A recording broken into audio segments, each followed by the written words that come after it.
Right, esteemed members, good evening. If you can hear me, just send a message in the chat and let us know where you're joining us from. Hello, Dr. Mani, Dr. Deepak, Karibuni, Dr. Susan Mutua from Nairobi, Karibu. Thank you for confirming. Dr. Adam Wanjiri from Nakuru, welcome. Dr. Jashu, Dr. Shital, Dr. Kaberia, welcome. So we'll just take a few minutes. Kindly go to your PPB portal and subscribe to this event. Use the keyword presenting, and you should be able to find the event easily on the portal.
To those who've just joined us, welcome.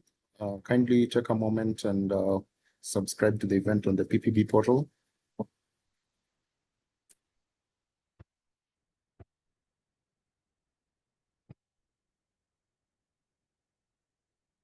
Right, I see it's time. We'll get started. Once again, welcome to today's webinar. And this is the last webinar that we'll be having for the conference committee. And we welcome you all in this presentation on presenting like a pro. And this is going to be done by one of our committee members, Dr. Frederick Ouma. And this session is also being moderated by the chair of the PR committee, Dr. Aniz Rahimtula.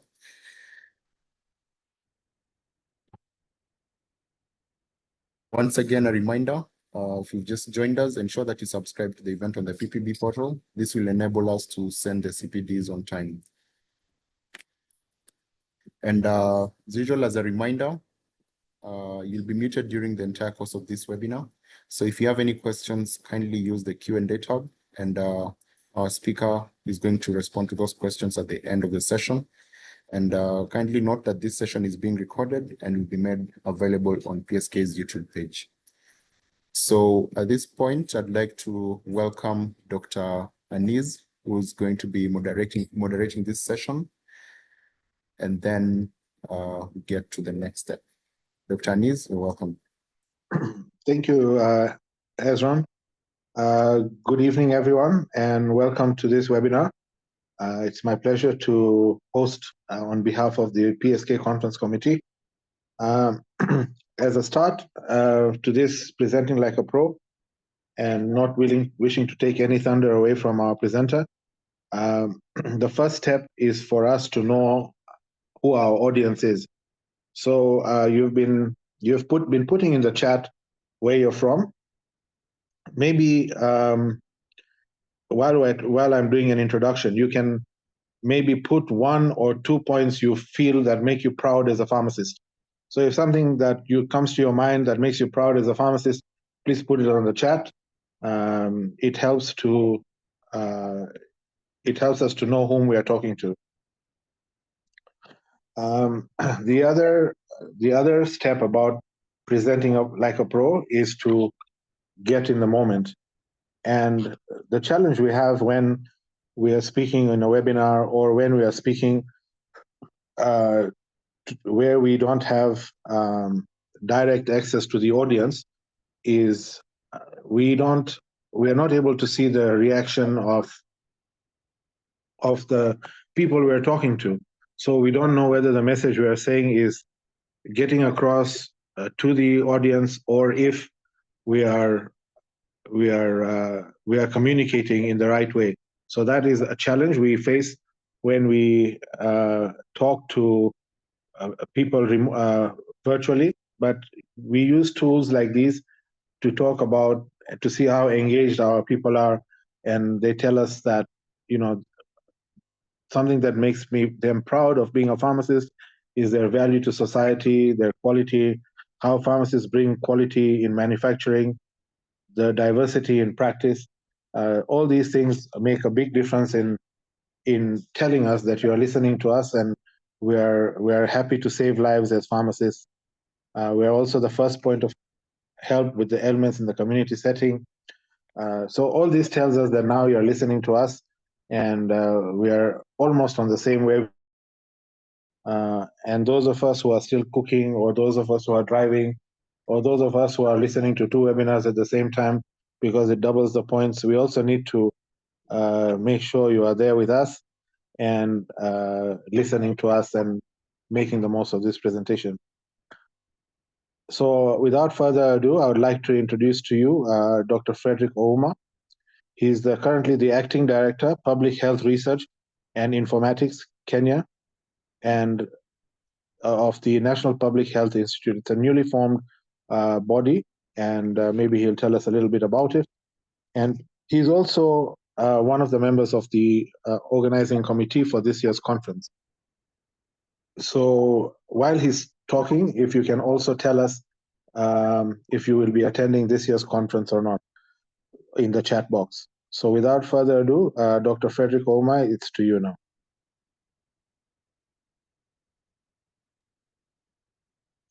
Thank you, Dr. Anis. And thank you for the kind introduction.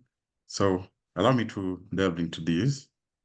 Our focus today will be on how to make an effective oral presentation. You might realize that some of these principles will also apply to poster presentations, because as you make your poster presentation, again, you are facing an audience and speaking to them, and it needs to be effective. The time is usually limited, but you need to communicate effectively. So my presentation will take this form, but just to quickly mention, as asked by Dr. Anis, the moderator, I work at the Kenya National Public Health Institute, which is a new semi-autonomous government agency, or what is commonly called a parastatal, that is tasked with handling issues of public health, emergency preparedness, response, resilience, public health research, and such related matters that basically border on surveillance and emergency preparedness and response. That includes public health laboratory services and such functions. For more information, you can actually just check out our website, NPHI, National Public Health Institute, or NPHI. You'll see quite a bit over there.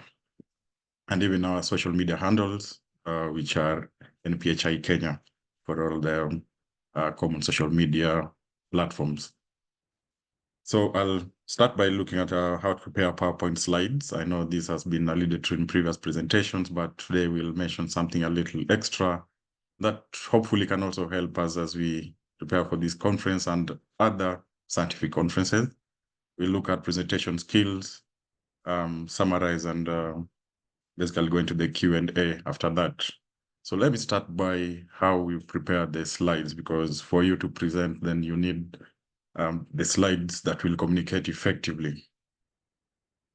If you can remember this slide from a previous presentation that I made on a similar topic, is that in your slide, you should always remember to format them correctly. It is important that you focus on the font size and the font type. Font size, generally recommended font size for the body of the slide should be between size 18 and 32. On this slide, I've just tried to indicate what slide size 18 would look like, and size 32. As you can see, size 16 usually comes a little too small, while size 36 is a little too large for the body of the slides. However, for the title of that slide, size 36 to around size 40 usually works quite well. But other points to remember is that your slides should be presentable. They should be attractive enough without distracting people. And therefore, you should make sure that you select the font type also carefully. It's generally recommended that you use sans-serif fonts. Sans-serif fonts are like Arial, Round, Calibri, those three.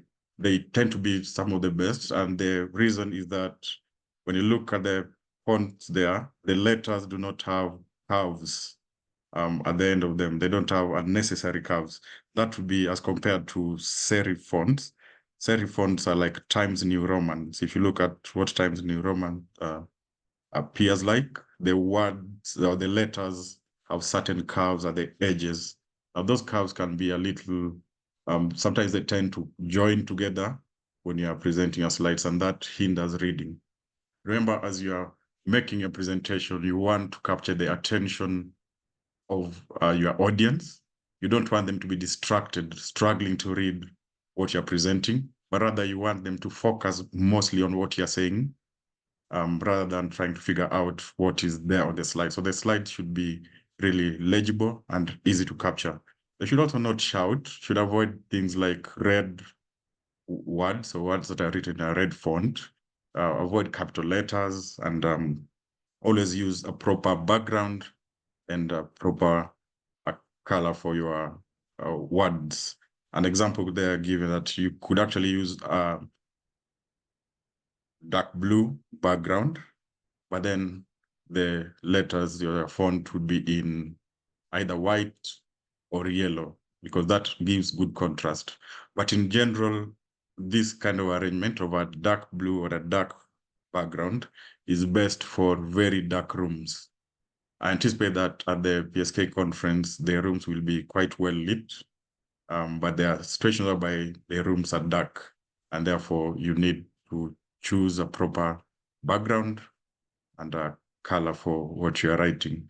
Generally, relatively bright backgrounds would work well for well-lit rooms, but it's advisable to avoid very bright backgrounds like pure white. What I have here is just off-white. It might appear like it's pure white, but it's off-white, just to avoid glare. Again, glare will interfere with quite a number of people when it comes to reading. And some of the things to look out for is, as you choose the color for what you are writing, make sure that it's a color that does not distract your audience, and it's a color that is easily legible. Means you consider the background that you are writing it against. So make sure it's dark and white. Now, this is just a quick illustration of what those fonts look like. The sans serif fonts, Tahoma is a good one. But when you look at serif fonts, when you're saying avoid serif fonts, if, for example, you look at the word serif, the F there has some curve on it that tends to be a bit distracting. So now these are very fine observations that most people would easily ignore, but you can try it out the next time you are preparing a presentation. But at this point, let me also mention that presentations might be slightly different from a Word document, for example. For Word documents, Times New Roman is actually one of the best fonts you can use for official communication. This slide just illustrates what happens when you use a light color on a light background. They become barely legible, especially from a distance. So whatever you write, you should make sure that it can be viewed from the back of the room. And we'll be mentioning that as we move along. An example of a light color against a dark background. You can see even yellow works quite well with the dark blue. However, again, this works best in a dark room. If you have visited the area you're going to make the presentation in, as you can see, it's a very dark room, poorly lit room, then this might actually work quite well. It's advisable that as you prepare the presentations, you try as much as possible to reduce the words, but instead focus more on the graphics, including tables, charts, graphs, maps, pictures, and diagrams that are relevant to the presentation you're making. So particularly in your results section, you should try as much as possible to include more of these visuals, the visual aids, rather than writing a lot of words. And again, as you write the words, you want to focus more on the keywords instead of writing complete sentences and full phrases that might take people a lot of time to read. Yeah, remember, you want to maintain the attention of your audience. And if you have very wordy slides and they spend so much time reading what you have on the slides rather than listening to your presentation. It's also advisable that you limit your slides to just one line per idea. If you have like 3 lines on this for the same bullet, it becomes too much and people spend a lot of time trying to read that. So usually for PowerPoint, like the name suggests, PowerPoint, they should be really PowerPoints, key points, not necessarily sentences. Most of the times they don't even have to be complete sentences with a lot of punctuations and, connecting words and a lot of things that might be unnecessary. So you try to summarize as much as possible so that even you are not distracted while you are presenting. You should just be using them as pointers on what to talk about rather than reading them word for word. And on the same breath, when you're presenting tables, you should try not to make very complex tables. Sometimes people prepare tables that have too many ideas and become difficult to interpret. So your table should be, simple enough for people to figure out what the main idea is. Because remember, during a presentation, your time is really limited. Another quick reminder that colors sometimes don't work very well. If you use a lot of colors, then they distract your audience. If you use inappropriate font sizes, they are not legible. If you use capital letters, they distract people. They make people wonder what you're trying to emphasize there. So it's best to, if you want to emphasize something, it's best to bold it or underline, but do that sparingly so that people don't spend too much time trying to figure out why you underlined so many things on the same slide. An example of a badly written section. This is a conclusion section for an abstract. If you present this as it is, it's very distracting. Most people will even switch off because they'll see there's too much information on this slide. You lose a good number of your audience because it looks tiring trying to read the whole of this. But if you summarize it into just 3 lines, then you can easily captivate your audience and maintain their attention. Now, let me talk briefly about how to prepare the titles for your slides. And most of the times when we are preparing titles, it's common that the first title there says, a title there says methods. Then when you go to the results, you state results. When you want to present a table, you say table 1, and you say what it's about.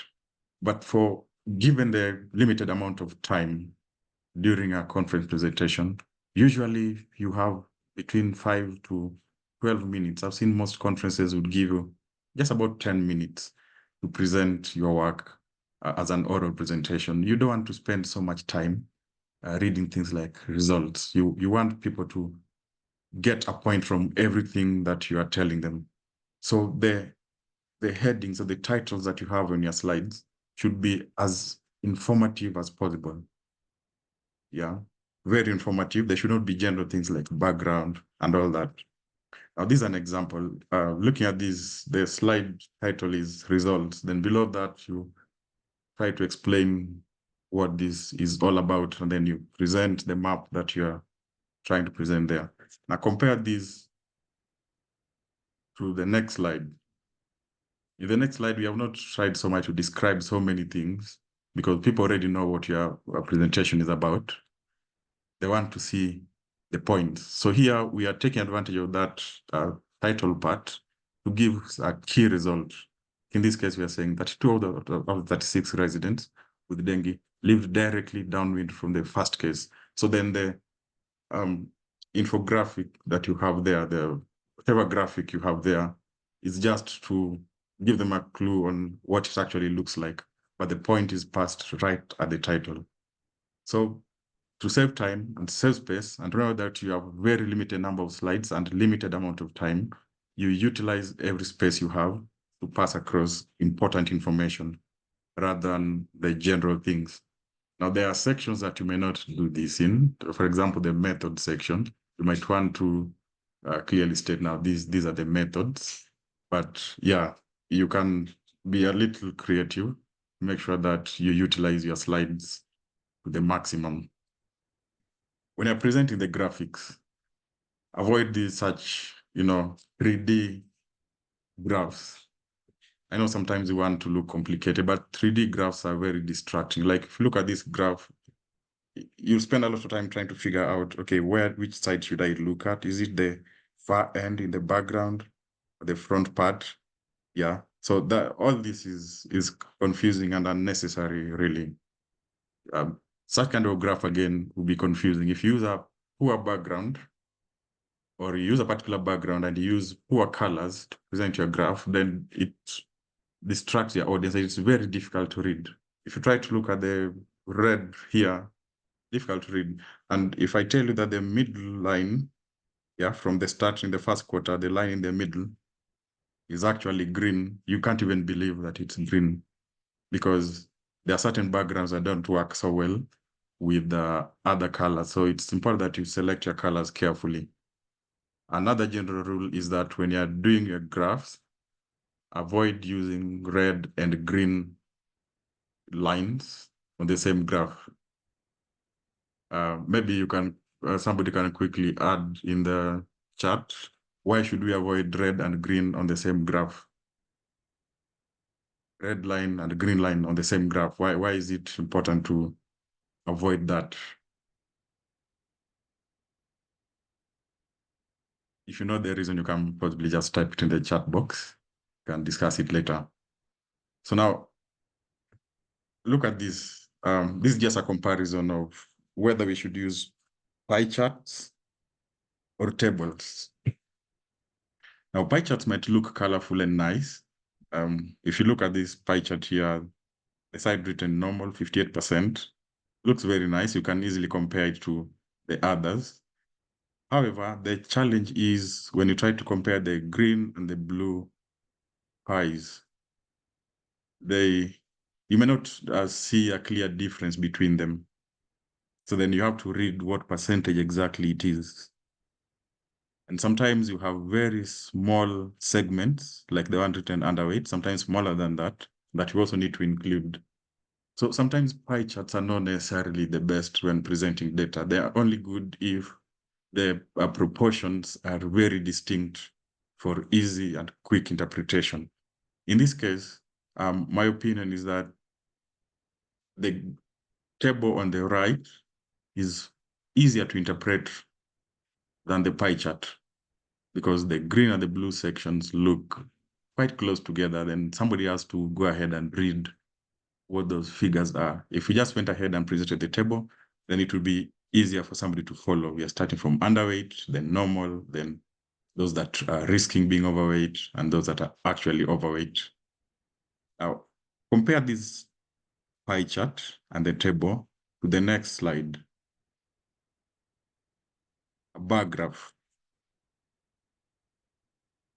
If you look at this, it appears that a bar graph could actually be a better way of presenting this information. This is the same information that was on the pie chart and also on the table. But here you can easily read and compare them very fast. So then it looks more presentable this way. It's less confusing, and people will spend less time trying to figure this out as compared to the pie chart and even the table. So the point here is that you need to carefully select the graphics that you are including in your slides. They need to communicate the information very clearly in a manner that is not distracting, but instead should enable your audience to quickly view what you're talking about. Because again, you don't have so much time. You need them to just glance at this, but listen to what you are explaining. When you have photos, this is an example of a picture of a peripheral blood smear. It is best to use arrows to indicate what you are trying to say. Like this is a case whereby we are trying to indicate in the middle, there is some pathogen over there. Let me call it that for now. So in this case, it would have been best to just draw an arrow pointing at that pathogen or the feature that you want people to focus on, instead of leaving it like this and making people start looking around, wondering what the main point is.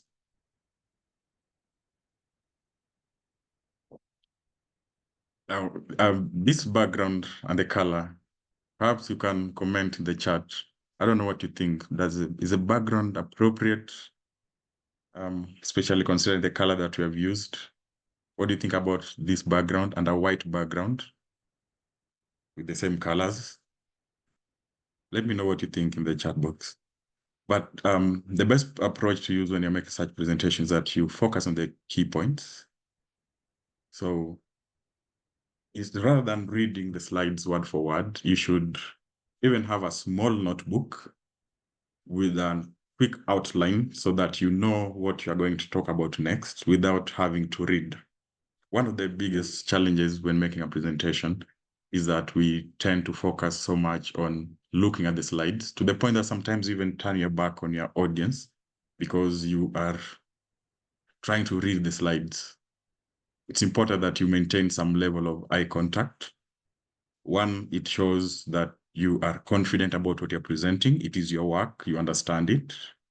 And two, it helps also to maintain a concentration among your audience. If you are focusing on the slides, then chances are that most of your audience will not be paying attention because it's human nature to think that somebody does not really understand what they're talking about, or they're basically merely reading for you what you can also read on your own. But if you keep looking at them, they'll tend to pay more attention to you and to what you're saying. So then it's important that you master your slides. You know what you're presenting. If it is your work, you should indeed know what you're talking about. And therefore, you should have a good command of it. And you should be able to speak spontaneously without having to read everything. You should also look at how your audience is responding and adapt accordingly. And that also helps to maintain a natural pace so that your audience is able to understand. If you're just reading, then most of the times you find yourself moving at abnormal paces.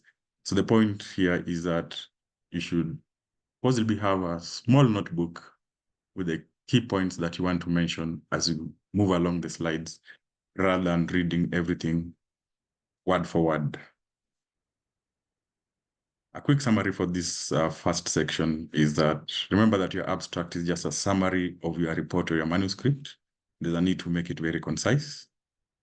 You need to adhere to the conference requirements for formatting the abstract so that you don't end up using the wrong format. That sometimes might be distracting or might be against the requirements of that particular conference. Remember what we discussed last time, short and sweet. Yeah, and the analogy that we used is that a good presentation is like a mini skirt. It should be short enough to draw attention, but just long enough to cover the essential parts. I'll move to the next section, which is presentation skills. These might look like obvious things, but sometimes we forget, sometimes we disregard them, but they become important, especially in a conference setting where the time allocated is limited. This year, specifically, we are having something we are calling flash presentation, where somebody who is basically having a poster presentation is given a chance to pitch their presentation in exactly 1 minute. So you have just 1 minute to tell people what your poster is about, and then tell them the poster number where you are located. That time is very limited. So you need to understand exactly what you're presenting. You need to know exactly how you're going to present it. The same would apply for the normal oral presentations, of which this year I think we are going to have 4 oral presentations, which are really exciting presentations, and you should really look forward to seeing them. Some of the things to consider is that you should prepare in advance. If you're not prepared, then you'll find yourself with slides that either do not make sense or they are copied from other slides, and therefore you basically miss out on something. The first point there under preliminaries is review the transparencies. The question is, are we using transparencies? This is just an illustration. Transparencies, those that can remember, I think is Professor Ngu or Dr. Ngu. Used to be Professor Dr. Ngu that taught us some biochemistry at UON back in the days. You'd come to present using transparencies, not really slides, and it's a bit of ancient technology. So if you don't prepare for your presentation, you find yourself including things on your slides that do not make sense or that were supposed to have been looked into and changed accordingly. You should also familiarize yourself with the room. You should go in advance before your presentation. Look at what the room looks like. Is it a dark room or is it a well-lit room? That would then inform the font that you're going to use, the font colors, and the backgrounds that you're going to use to prepare your presentation. You should also try out the projectors there. You should know what's the size of the room, and therefore, do you need to project your voice? Are there basically microphones that are being used? What does the room generally look like? How are people seated? And therefore, what position will you be standing at while talking to your audience? These are things that are important to do in advance before you make your presentation, because then they also help you prepare psychologically for what is coming ahead. So it's important that you consider some of these things, and it's also important that you talk to the people that you engage with in that work that you're presenting, let them know you're making that presentation, and clearly discuss what you are going to present. A few important tips. As you're presenting, like I mentioned earlier, you should look at your audience. Then you should speak slowly, not too slow, but also the point is avoid speaking too fast. Speak in a normal pace that would enable you to pronounce words clearly so that your audience actually understands what you're talking about. The time is limited. That's why people tend to rush. However, remember, if you use PowerPoint, then it is possible to actually address what you're talking about without rushing too much. Do not fill pauses with filler words. I'm using filler words in quotes to mean things like, when we present, and I'm probably guilty of this as I've been speaking, when you don't know what to say next, you find yourself doing things like, do not fill pauses with filler words. Referring, that then becomes a filler word. It's essentially being used there to fill the gap between the words. or fill the space when you're a bit distracted, or you don't know exactly what you should be saying, or you're trying to figure out something that you had forgotten.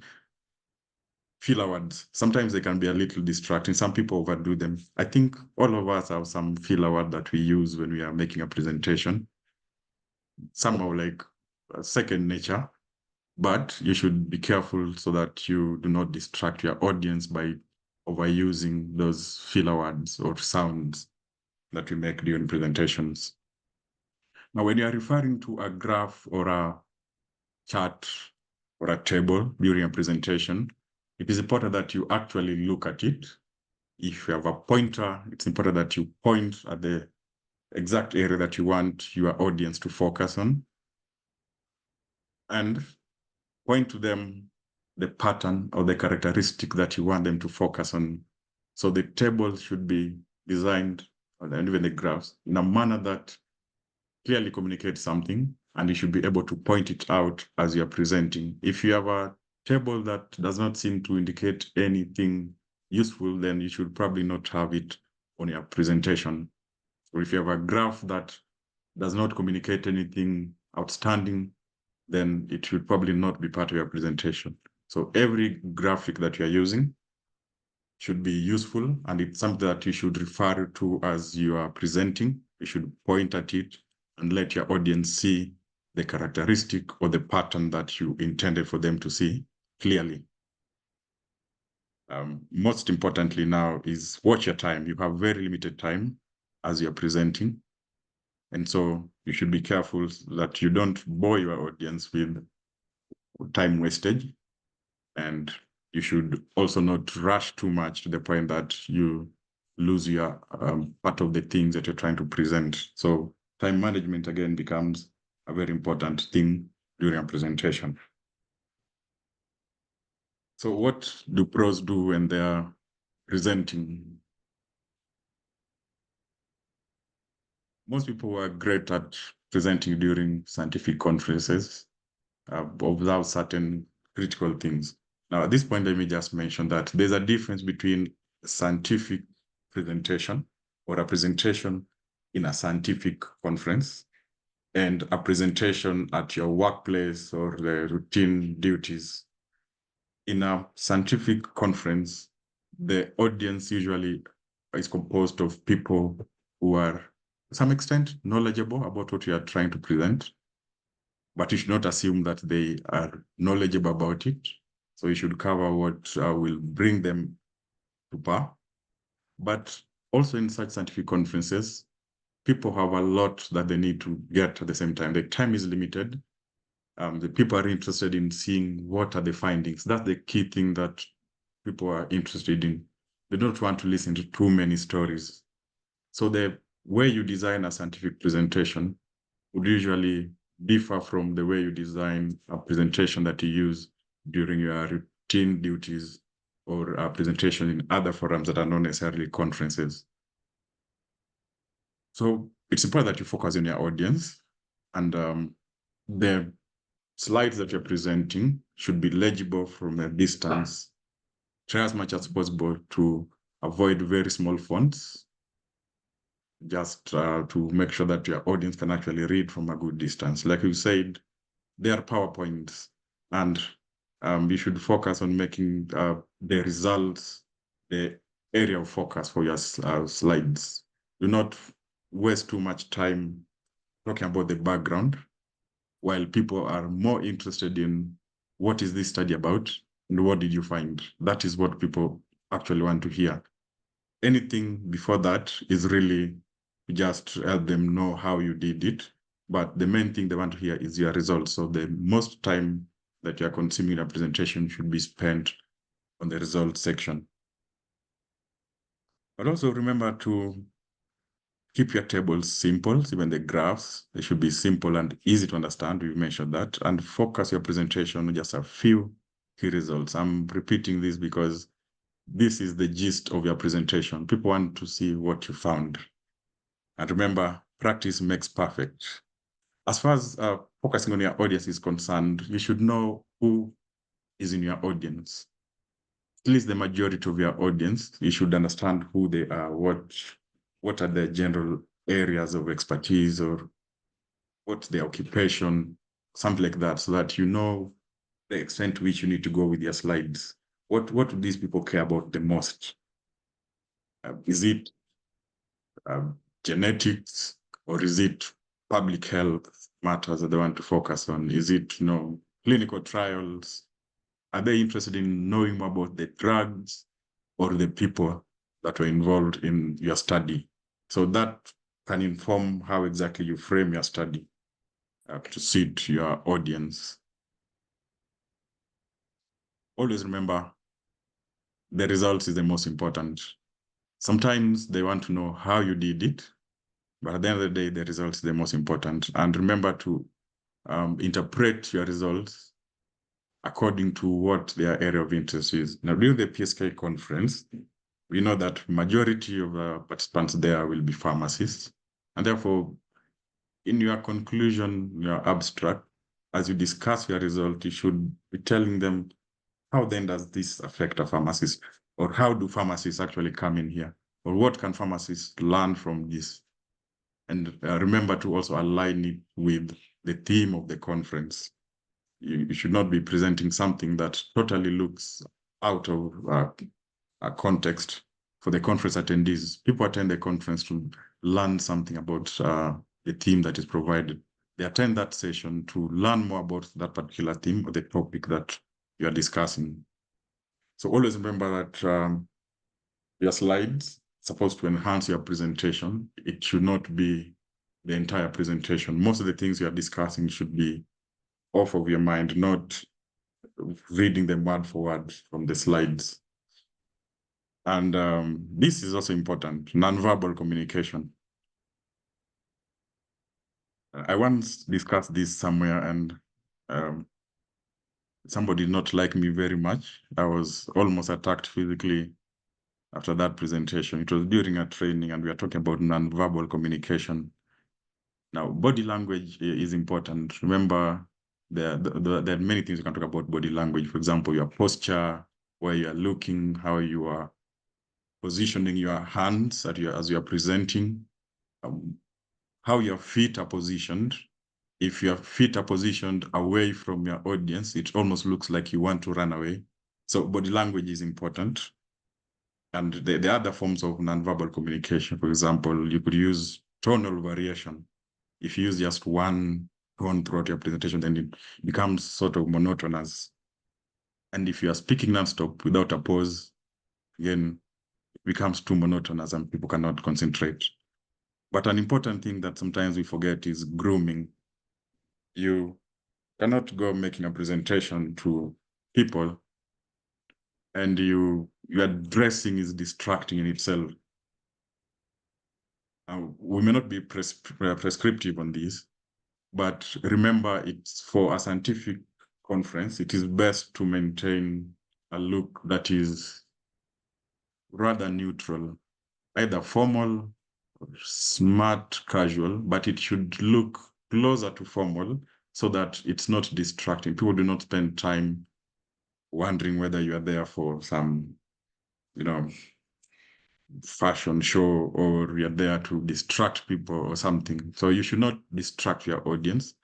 The way you are dressing should be appropriate. What put me in trouble some time back when I was making a presentation on nonverbal communication was make sure that it is important that in the morning before you go to make your presentation, you should actually brush your teeth and make sure that you look presentable. That part of brushing the teeth was not very palatable to many because in some cultures, I understand it's not necessarily that common. So some people don't really relate to it. But remember, you are not here to promote your own culture. You want to avoid distracting people as much as possible. And I'm talking about brushing teeth, but I know the commonest challenge that boy child faces could be more related to use of water. But that's beside the point for now, so I'll move on. Now, do not read your slides. It's important that you understand what you're presenting. I think we've already discussed this. It's important that you maintain eye contact with your audience. The slides should be organized and easy to follow without necessarily being too crowded.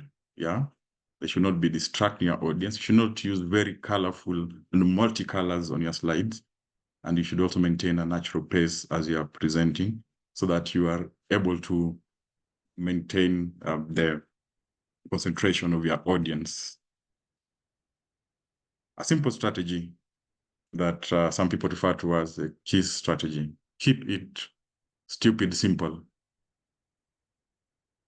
In your slides, try to make them as simple as possible. You should avoid using very complex things, very long paragraphs, and those colorful things like we had discussed earlier. The general rule for slides that is usually acceptable for most presentations, for most conferences, is observing the 6x6 rule. 6x6 means you should, per bullet, you should have a maximum of 6 words. And then in the whole slide, you should have a maximum of 6 bullets. So 6 words per bullet and 6 bullets per slide. That usually ends up being very neat as you make the presentation. However, most conferences would allow you to extend up to a maximum of 8x8, 8 words per bullet and 8 bullets per slide. But 8 bullets in a slide, then you'll realize that the spacing will be a bit of a challenge. So try as much as possible to work between 6x6 and 8x8. If you play around that, then you realize that your slides will be very neat, very nicely summarized, and they'll be less distracting. You'll not spend so much time trying to read them because they are basically just points or pointers on what you're presenting. And remember, keep your presentation short and sweet. Time management. It's generally difficult managing time during an oral presentation because time is very limited. You have a lot of things you have done. Your research is probably groundbreaking, and it's something that is very important. You want to communicate several findings to your participants, or maybe the methods that you used were quite complex, and you have to spend so much time explaining them. That usually is a challenge. However, I generally try to make sure that the sections that come before results, you should not spend more than a quarter of your time on them. You should focus most of your time on the results. That means half of the time you have should be spent on the results, not the other sections. Then the conclusion part should be really very quick. And you should generally target to spend not more than 1 minute on every slide. And in general, the number of slides that you have should be less than the number of minutes that you have to present. That will help you to move at a generally good pace. If the number of slides are more than the number of minutes that you have to present, you will have a very difficult time completing a presentation within the time that's allocated. So that's just a general rule that we can work with to help us manage the time better. Again, when you say that you spend most of the time on the results, remember that this depends on what exactly you're presenting. There are people that are actually presenting new methods for doing research. Their focus is mostly on the methods. So for them, they'll spend more time in the methods rather than the results. I know there could be, your research could be about new methodologies for achieving something. So that means you focus most of your time on the methods rather than the results. But if your focus really is on something that you've completed and it's the results that's the main focus, then spend more time there rather than going to waste time elsewhere. So this is just a general thing that I use personally for presentations. I try to spend not more than 2 minutes, 1 minute if possible, on the introduction section and the objective. Remember, in the introduction or the background section in your abstract, should just be around 3 sentences at most, with the third sentence being the objective, why exactly you did that study. You can go up to 4, but if you go beyond that, really, you'll not fit within the time limit or even the word count in the case of the abstract itself. Now, for the presentations, if you spend more than 2 minutes on the parts that come before the methods, then you'll not have enough time to explain your methods and your results. So you'll miss the most important part. So do not spend too much time trying to give the background. That's usually a common temptation. You're trying to orient people with exactly why you are doing this.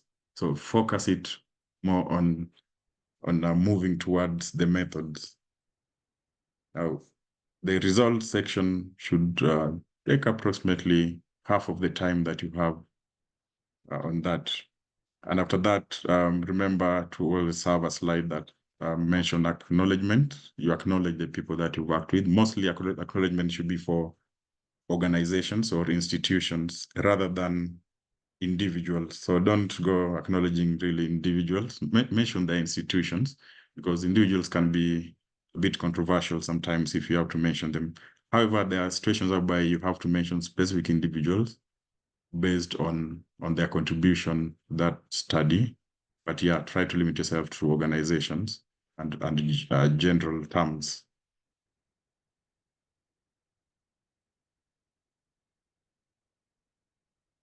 Now, as we near the end, we should focus really on a few key results.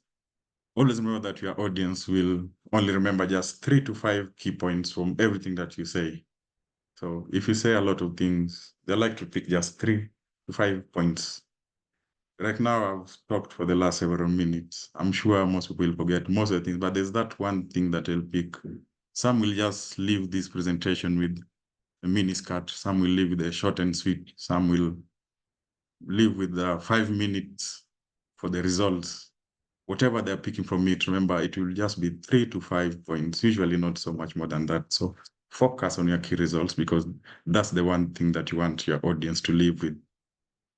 And remember, for you to maintain the concentration of your audience, you must sacrifice something. So remember, you have to sacrifice something so that they really concentrate on what you want them to concentrate on. Yeah. In summary, focus on your audience, and you should make sure that your slides are legible, even to the people at the back of that presentation room.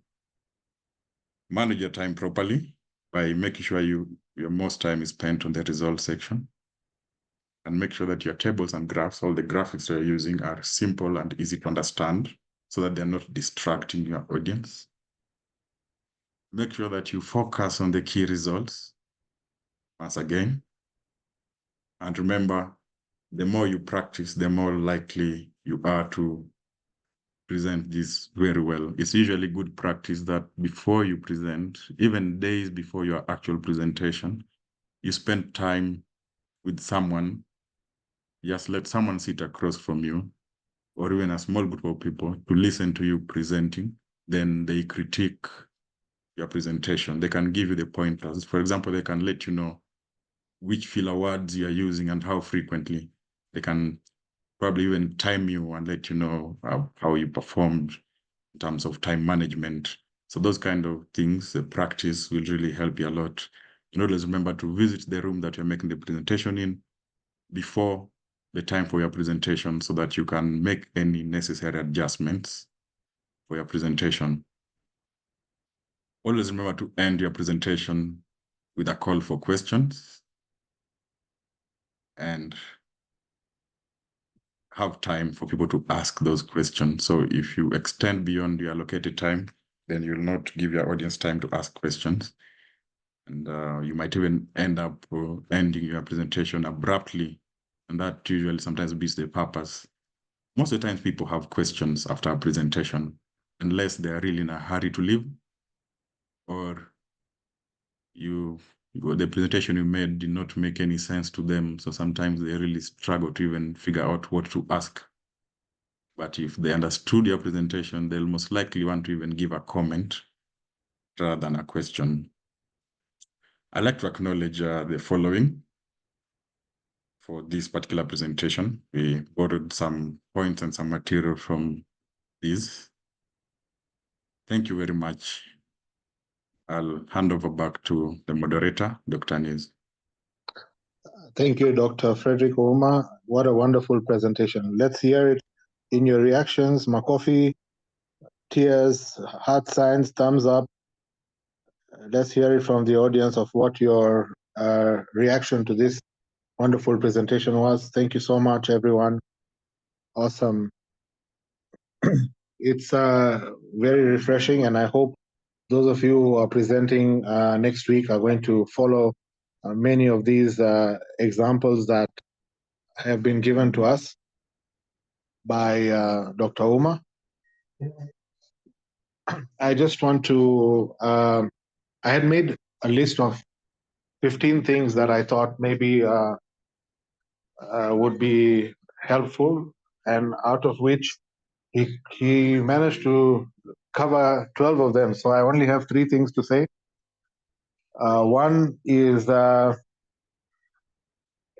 sandwich approach, is to say things like, the sandwich approach is to do with introduction, body, and conclusion. So in the introduction, you tell them what you're going to tell them, like he did in the agenda. Then the body is you tell them what you're going to tell them.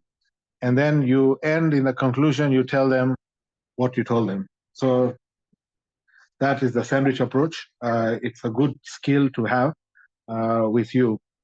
The second one is when you are starting your presentation, it is good to acknowledge people, or it is good to acknowledge delegates, etc. And my favorite one is all protocols observed. I think it covers everything.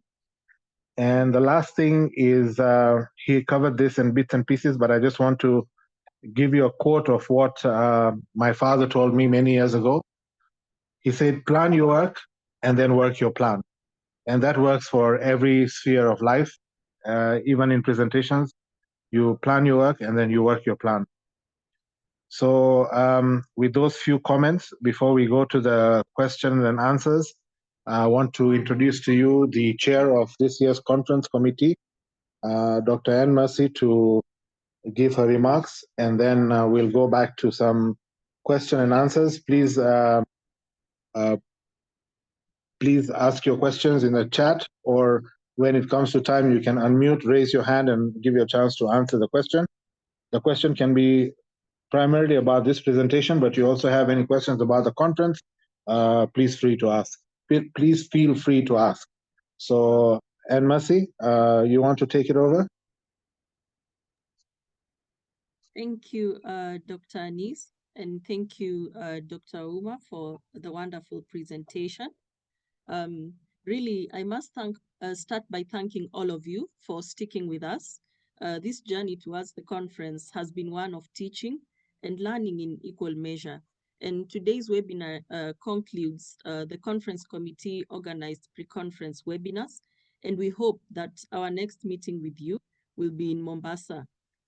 We are ready, we are excited to receive you starting Tuesday at 2 p.m. onwards. I also want to thank the planning committee, and these are colleagues who have carved out time from their schedules for months, working like a well-oiled machine to present to you a conference that I like to describe as one that is out of the box. You're going to see new concepts, you're going to meet exciting speakers, you're going to have new networking strategies, you name it. So thank you, Prof. Calvin. Thank you, Dr. Anis, Dr. Sheila, Dr. Fred, Dr. Rebecca, Dr. Ayan, and Dr. Jasprit. And I can assure you, you will meet them at the conference, and they will walk with you every step of the way through the conference. I'd also like to thank the Secretariat for their coordination, dedication, and support to the planning committee, and to you, our delegates. You see, maybe you can appreciate them by highlighting in the chat one poster that you came across, or any other form of conference communication that caught your eye, so that they can feel nice about the work that they have been doing and the effort that they have been putting. So from the Secretariat again, I want to thank Dr. Munyakin, Dr. Monroe, Dr. Amos, Rose, Rachel, Domitila, Susan, and our very able CEO, Dr. Ratemo. And to all of you, thank you again, and see you from Tuesday in Mombasa.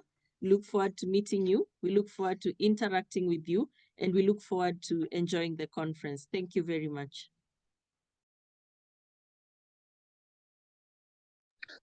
Thank you, Anne Mercy, and to every great team is a great leader, and I want to congratulate Anne Mercy for carrying this mantle very well, and you will see the results next week.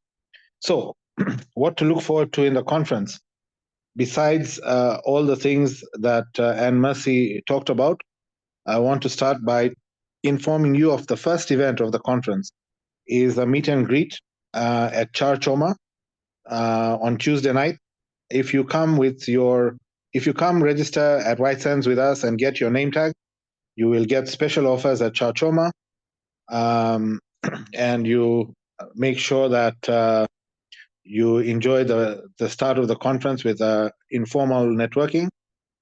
To close the conference, we have Gala Night. The theme is Shades of Blue.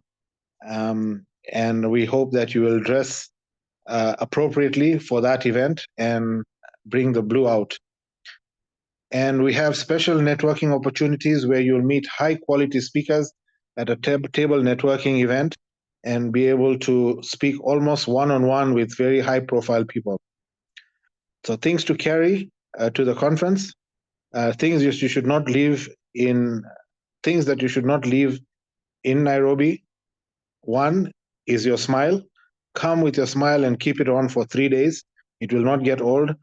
And if you don't like to brush your teeth, then we have a problem. But I'm sure as pharmacists, we are all well inclined to brushing our teeth and many other parts of our body. And for those of you who are presenting, don't forget the miniskirt. Not in a sense of dressing, but in the sense of speaking. And don't depend on AI for the conference. Come with yourself, be present. AI can wait to the next day. So with those three important things to bring to the conference, I want to hand over back to, actually, no, I want to go to the Q&A. Okay, let's see if we have any questions. In the chat, thank you for all your good comments. Well done, Fred. See, wonderful presentation, great, timely, superb, awesome, very informative, great presentation, beautiful presentation, on point, nice presentation, many more coffees. All right, thank you so much, everyone, for those kind reactions. Question and answer. Okay, question number one. What are the best ways of interacting with the audience during the presentation to make sure they are paying attention, stroke understanding? So maybe I'll let you start off with the answer and then I'll give some other answers. But Fred, you can take this question.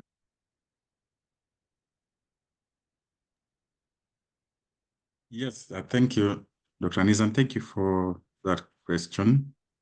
Now, one of the most important ways of interacting with your audience is actually looking at them, maintaining eye contact. I know in that particular hall, there are many people, and sometimes it's difficult to know who to focus on.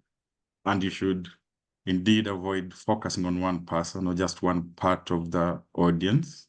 You should try to move your eyes around. But it is important that they have a feeling that you are looking at them, that you are interacting with them through your eyes. If you spend half or more of your time looking at your slides, then they will feel like you are not part of them. It's almost like being given a lecture rather than being engaged in a presentation. So that becomes a very important thing, that you maintain some form of eye contact with them as you're making your presentation. Another way is sounding like you are actually engaging them, you know. Now, in scientific conferences, you may not have the time and the luxury of making jokes, and some of us like to include a few unhydrous jokes as we present, but you do not have time for that in a scientific conference. And sometimes scientists can be very serious. They just want the results, not so much of what you are saying. However, it's important that you use nonverbal communication in a manner that makes them feel engaged. It's about how you're positioning your hands as you're presenting, how you are pointing at the slides when you have a graphic to present. You can say things like, let me draw your attention to this part of this graph. You are using words that are trying to engage them. You can say something like, as you can see in this second point, by saying that, they somehow feel like you are engaging them. Those that were a little distracted might lift their heads and look at what you're saying. So engaging your audience is largely a skill. And there are trainings that go through this. There are trainings that we once attended where we were taught for half a day on presentation skills. It can really be something long. But the most important thing is that you should always make your audience feel like you are engaging them, you are speaking to them, not speaking at them. Let me leave it at that for now.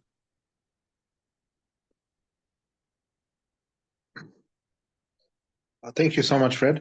I have my answer to how to make sure that they're engaging with you is, those of you who remember when you were in high school and there was that chalk, just cut a piece of chalk and you throw it at somebody and make sure you pay attention. That's the easiest way to get their attention. But one way is if you don't have much time, especially in these anhydrous scientific conferences, you may want to engage them in your presentation by making the questions form part of the presentations. How many of you can see my screen? Please raise your hand. If you can, if you like the color blue or yellow, if it is a graph and it has blue and yellow. So how many of you agree with the blue sentiment? Then raise your left hand or raise your right hand or smile or something. Just make it part of your presentation so that you know there is some sort of response coming back. So like when I said, show an emoji for this, for Dr. Uma's presentation, many of you showed an emoji. So we know we are engaging with you. So make your presentation part of your answer. I hope that clarifies. If not, you can catch us at the conference and we'll be happy to give you more tips, or you'll see them live during the conference of how people are engaging. The next question is, please go over what you guided on acknowledgements, organizations, and individuals. I think that's for you, Dr. Uma. Yes, that was towards the end. As you are ending your presentation, it's important that you acknowledge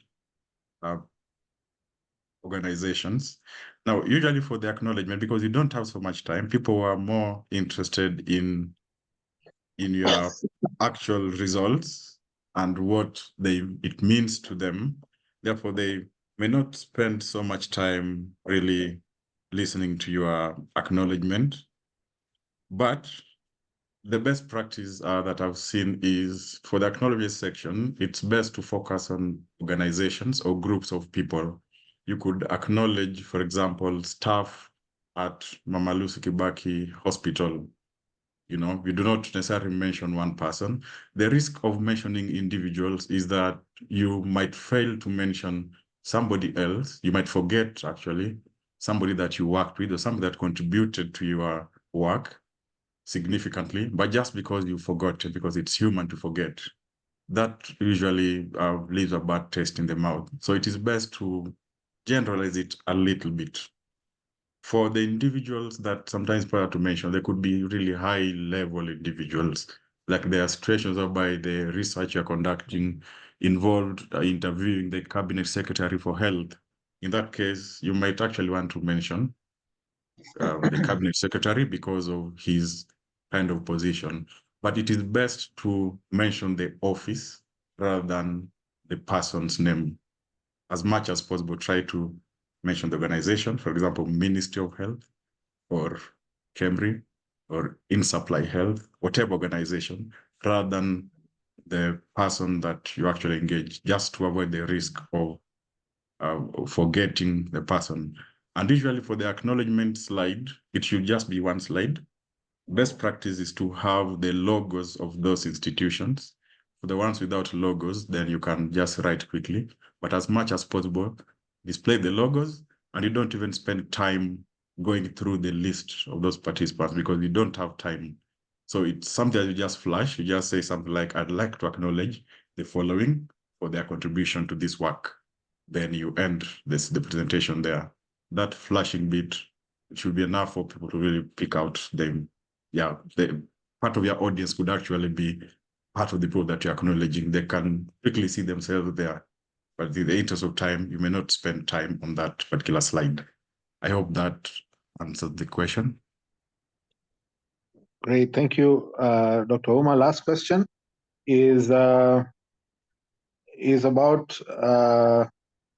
for poster presenters, what material should be used? I'm not sure I understand this question, but maybe Dr. Uma, if you understand it, you can answer it. Yeah, I think they are referring to the material of the poster itself, what it's printed on. Now, for the PSK conference, we have not specified which particular material you're going to print your poster on. However, generally for conferences where you are expected to go with your own poster, there are many possibilities, honestly. There are many materials you can post on. Some people prefer to print their posters on canvas material. Some people prefer it on some, I think it's called glossed paper. I'm not sure what the actual name is. So whether it's some paper kind of material, it's canvas material, or it's fabric, it really doesn't matter much so long as your poster is easily visible. That material should not be, absorbing too much ink and messing up with your poster, or some that is too easy to tear, for example, like the normal paper that we use in exercise books, for example. So it should be material that is firm enough, but also appears good enough without being distraction. I saw some interesting trend.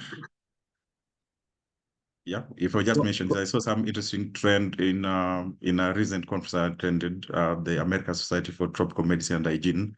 The CDC staff that were presenting that conference had this very interesting material that feels like fabric, like some very light piece of cloth, but it is so soft to touch and very easy to carry. You can easily roll it into a very small piece. So that usually is convenient, carrying that poster. That's why canvas may not be the most suitable, because it's a bit thick and heavy. So those are some of the factors you consider. Thank you. Thank you, Fred. And I'll ask Jaspreet or Anne Mercy to correct me if I'm wrong, but this conference, PSK is printing the posters. It's candy sugarless coated paper, which is after you finish the presentation, you can actually use it for a meal. But let Anne Mercy or Jaspreet please confirm that we are printing posters for all the people who have been qualified. With those remarks, the last question will be answered by Hezron. Back to you, Hezron.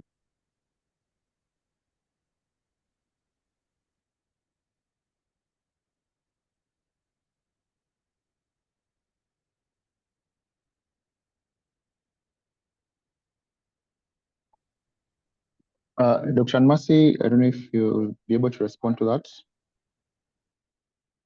Thank you, Dr. Munyakin. And yes, we will be printing the posters for all of our poster presenters who have sent in their posters. We did extend the deadline up to today at 5 p.m.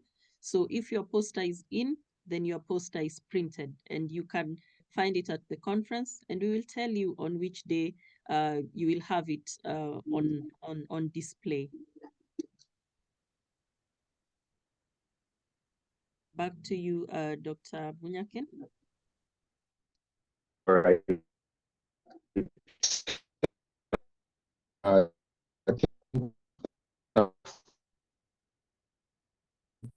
So, but first I'd like to appreciate the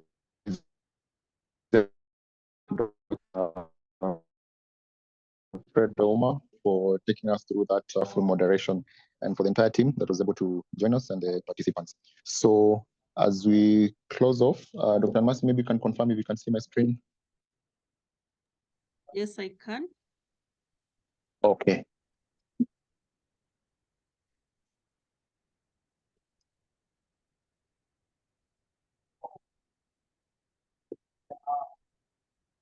So has it moved? Hezron, you're breaking. Okay. So Ezra, I you're think, breaking. yeah, I think maybe I'll. Can you hear me now? Yes, it's a bit clearer. Okay. Yeah. So I'll just take you through the final slides. And I think this had been highlighted by our conference chair. This is the conference committee. Aside from the secretariat, who will be supporting you during the conference. And an announcement for the chief guest who will be coming this time round. Just a minute, I think I'm having a little issue here.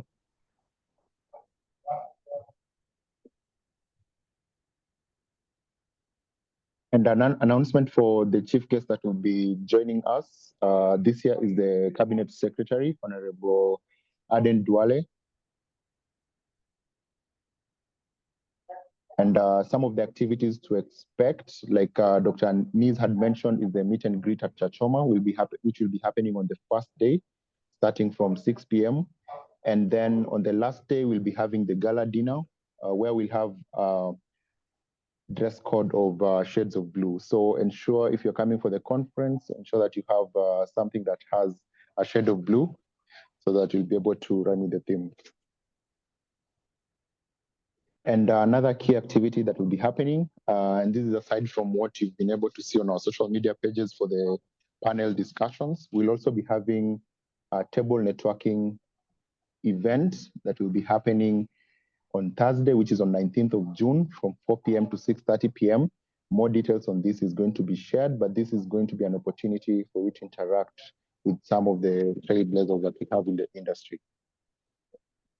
And that's my last presentation. Once again, thank you all for joining us up to this point. And I think this will end the session, and have a good night.